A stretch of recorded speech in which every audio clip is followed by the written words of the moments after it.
পিঠাগুলো ভাজা হয়ে গেছে, এখন তেল থেকে তুলে নিব।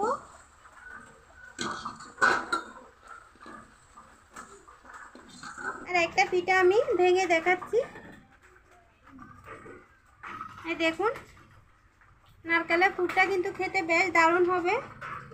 নমস্কার বন্ধুরা, পলি কিচেন উইথ ভিলেজ ফুডে আপনাদের সবাইকে স্বাগত জানিয়ে আজকে রেসিপি শুরু করছি। আজকে আমি সহজ পদ্ধতিতে আটা দিয়ে পুলি পিঠা করে দেখাবো। একদম সহজ পদ্ধতিতে আর অল্প উপকরণে করব। প্লিজ বন্ধুরা, আপনারা অবশ্যই পুরো ভিডিওটি দেখবেন, আশা করি ভালো লাগবে। দেখুন বন্ধুরা, এখানে আমি নারকেল নিয়েছি আর এখানে নিয়েছি আটা। আজকে আটা দিয়ে পুলি পিঠা বানাবো।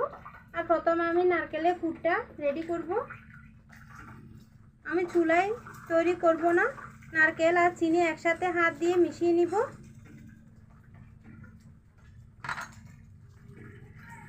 আপনারা চাইলে কড়াইয়ে পুরটা নারকেল আর চিনি কিছুটা ফাঁক করে রেডি করে নিতে পারবেন। আমি আজকে এভাবে মিশিয়ে তারপর পিঠাটা বানাবো। ভালো করে মেখে নিতে হবে। দেখুন বন্ধুরা, আমি ভালো করে মেখে নিয়েছি, পুরটা একদম রেডি। এখন আটার একটা ডো করে নিব। তার জন্য কড়াইয়ে দিব জল।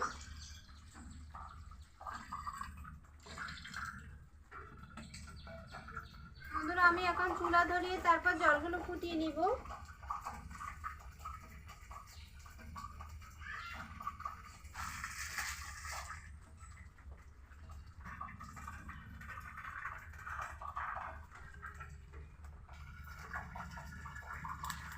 জলের মধ্যে লবণ দিয়ে দিব।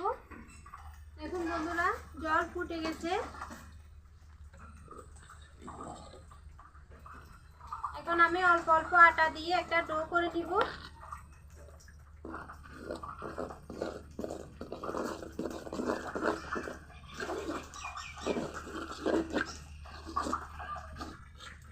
জল শুকিয়ে গেছে, আমার ডোটা একদম রেডি। এখন নামিয়ে নিব। বাটিতে ঢেলে আমি ঠান্ডা করে নিব।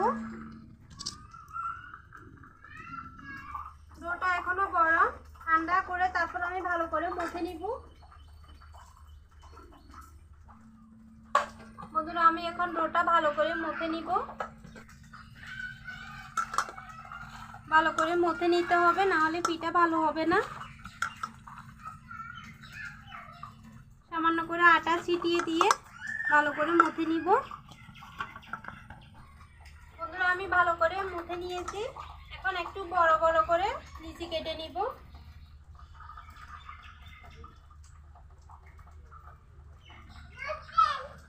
দেখুন বন্ধুরা, আমি বড় বড় করে রুটি বেলে নিব, সেজন্য এরকম বড় করে লিচি কেটে নিয়েছি।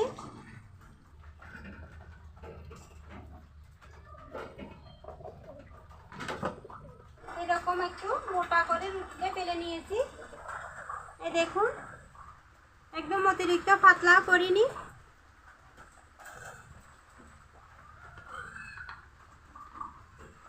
কিছুটা নারকেলের পুর দিব এখানে। তারপর এক পাশ থেকে এভাবে ভাঁজ করে দিব। হাত দিয়ে একটু চেপে চেপে দিব।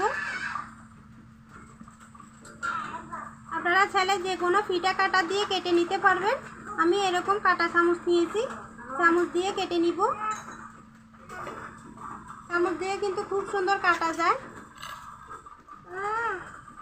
এখন এভাবে হাত দিয়ে চেপে চেপে দিব। খুব সুন্দর পিঠা হয়ে গেল। দেখুন, যদি কোনো সুন্দর ডিজাইন করতে চান এরকম কাটা চামচ দিয়ে পাশ থেকে এভাবে চেপে চেপে দিবেন, খুব সুন্দর একটা ডিজাইন হবে। দেখুন, যাদের কাছে কাটা থাকবে না, কোনো রকম সাজ থাকবে না, তারা এরকমও করতে পারবেন। দেখুন,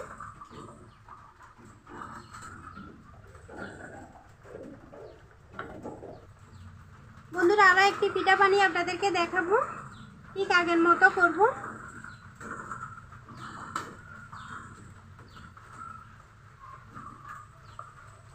আবারও এভাবে চামচ দিয়ে কেটে নিব।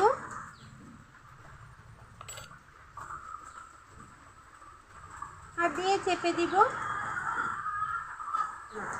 আবারও আগের মতো এভাবে কাটা চামচ দিয়ে চেপে চেপে দিব। বন্ধুরা, এভাবে আমি বাকি সবগুলো পিঠা বানিয়ে নিব। দেখুন বন্ধুরা, আমি সবগুলো পিঠা বানিয়ে নিয়েছি।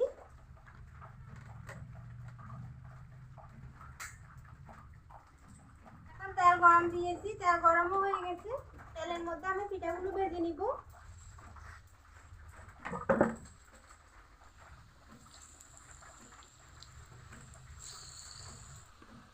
এক পিঠ হালকা ভাজা হলে উল্টে দিতে হবে।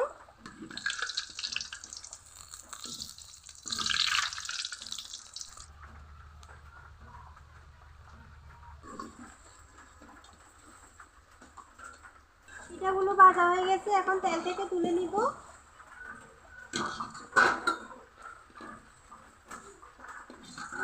সবগুলো পিঠা আমি এভাবে ভেজে নিব।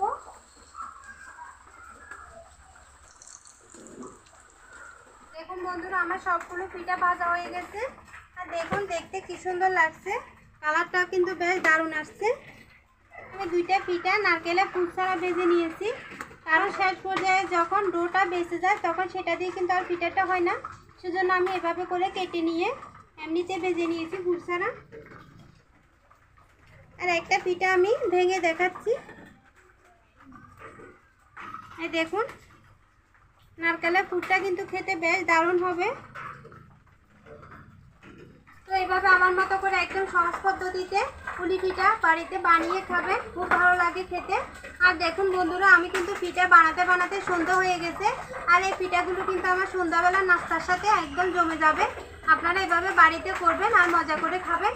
তো আমার ভিডিও কেমন লেগেছে কমেন্টে জানাবেন। যদি ভিডিও ভালো লাগে তাহলে আমার চ্যানেলটি সাবস্ক্রাইব করে আমার পাশে থাকবেন। পাশে থাকা বেল আইকনে ক্লিক করে দিবেন, যাতে আমি কোনো ভিডিও দেওয়ার সাথে সাথে আপনাদের কাছে পৌঁছে যায়। আজকে এই পর্যন্ত, সবাই ভালো থাকবেন, সুস্থ থাকবেন আর সাবধানে থাকবেন। দেখা হবে অন্যদিন নতুন কোনো রেসিপি নিয়ে।